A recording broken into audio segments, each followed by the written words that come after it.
John 11:21. Then said Martha unto Jesus, Lord, if thou hadst been here, my brother had not died. The story commences in John 11 when messages were sent to Jesus regarding the sickness of this great man, and Jesus was like, okay. He told his disciples Lazarus was sick, and then he eventually told them Lazarus was asleep. Then eventually he told them to say plainly, he said Lazarus was dead, and he said, I'm glad that we weren't even there. And instead of Jesus going to meet up with Lazarus in his sickness, Jesus delayed for 3 more days. He kept on going on his ministerial journey and assignment. For a bit of a background, for context, you and I know that this was the same Mary, Martha, that Jesus said of concerning them that Jesus loved them so much. And these guys have hosted Jesus in their family not once, not twice, and that was the love they had for the master. And this family had a need, only request. We weren't told prior to this time if they had ever made a request of the master, but the only time we're told they needed the master was when their only brother was sick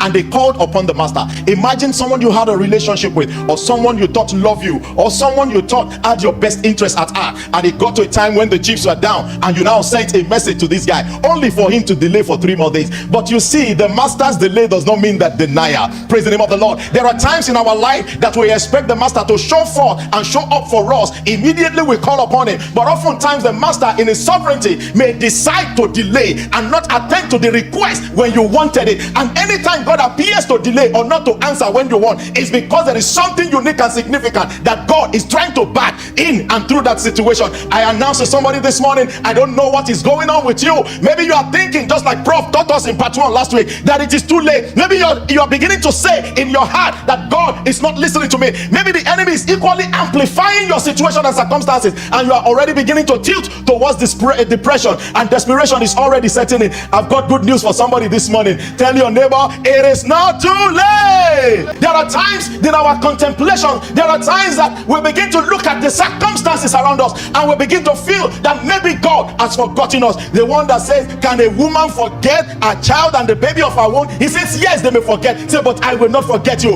I have engraven you in the palms of my hand. Your walls are continually before me. God cannot forget you. He's too righteous to forget you.